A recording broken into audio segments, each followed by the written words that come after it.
రోజు beetroot juice తాగితే menopause వయసులో ఉన్న మహిళల్లో గుండె బలంగా ఉంటుందట.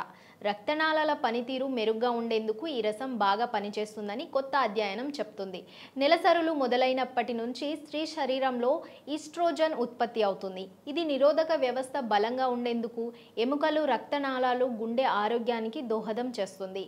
పెన్సిల్వేనియా స్టేట్ యూనివర్సిటీ ప్రతిరోజు బీట్రూట్ జ్యూస్ తీసుకోవడం వల్ల రక్త ప్రసరణ మెరుగ్గా ఉండడాన్ని గమనించారు. ఇది గుండె సమస్యల ప్రమాదాన్ని నివారిస్తుంది. బీట్రూట్ రసంలో నైట్రేట్లు అధికంగా ఉంటాయి. ఈ అధ్యయనంలో రక్తనాళాల ఆరోగ్యాన్ని బీట్రూట్ చాలా మేలు చేస్తుంది.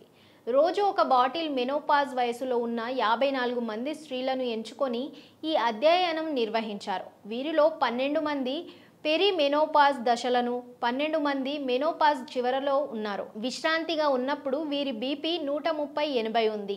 బిఎంఐ 18.5 నుంచి 35 వరకు ఉంది.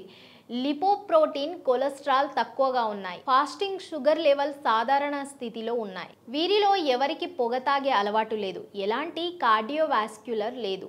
మందులు కానీ హార్మోన్లు కానీ తీసుకోలేదు. అధ్యయనం మొదలుపెట్టిన కొత్తలో చిక్కగా ఉండే 2-3 ఔన్సులు జ్యూస్ తీసుకున్నారు. తర్వాత ఒక వారం పాటు ప్రతిరోజు ఒక బాటిల్ తీసుకున్నారు. ప్రతి బాటిల్ నుంచి 3 పెద్ద దుంపల నుంచి ఎంత నైట్రేట్ లభిస్తుందో అంతే లభిస్తుంది.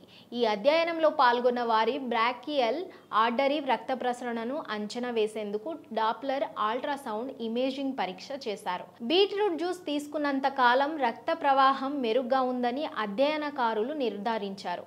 అయితే జ్యూస్ తీసుకున్న 24 గంటల తర్వాత ఈ ప్రభావం తగ్గిపోవడానికి కూడా గుర్తించారు. మెనోపాజ్కు గుండె సమస్యలకు ఏమిటి సంబంధం? మెనోపాజ్లో ఈస్ట్రోజన్ స్థాయిలు తగ్గుతాయి. కార్డియోప్రొటెక్టివ్ ప్రభావాలు తగ్గడం వల్ల గుండె మీద ఈస్ట్రోజన్ ప్రభావం కూడా తగ్గుతుంది.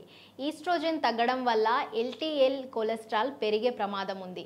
రక్తనాళాల్లో అడ్డంకులు ఏర్పడడం, బీపీ పెరిగిపోవడం వంటి కారణాలతో గుండె బలహీనంగా పడవచ్చు. అథెరోస్క్లెరోసిస్, స్ట్రోక్ వంటి సమస్యలు కూడా రావచ్చు. హార్మోన్ల తేడాతో నిద్ర పట్టడానికి ఇబ్బంది పడవచ్చు. ఇది కూడా గుండె జబ్బులకు కారణం కాగలదు. హార్ట్ ప్లసెస్ ఎక్కువ సమయం పాటు కొనసాగడం కూడా గుండె ఆరోగ్యం మీద ప్రభావం చూపుతుందని నిపుణులు చెబుతున్నారు. పోషకాల ప్రభావం మెనోపాజ్ ద్వారా సహజంగా నైట్రిక్ యాసిడ్ ఉత్పత్తిని ప్రేరేపించడానికి శరీరంలో ఉత్పత్తి అయ్యే ఈస్ట్రోజన్ సరిపోదు. కనుక నైట్రిక్ యాసిడ్ పెంపొందించే ఆహారాలు తీసుకోవాలి. పాలకూర, క్యాబేజీ, బచ్చలి కూర వంటి ఆకుకూరలు, తులసి, కొత్తిమీర వంటి మూలికలు, ముల్లంగి, బీట్రూట్, టర్నిష్ వంటి దుంపల్లోనూ నైట్రేట్ అధికంగా లభిస్తుంది.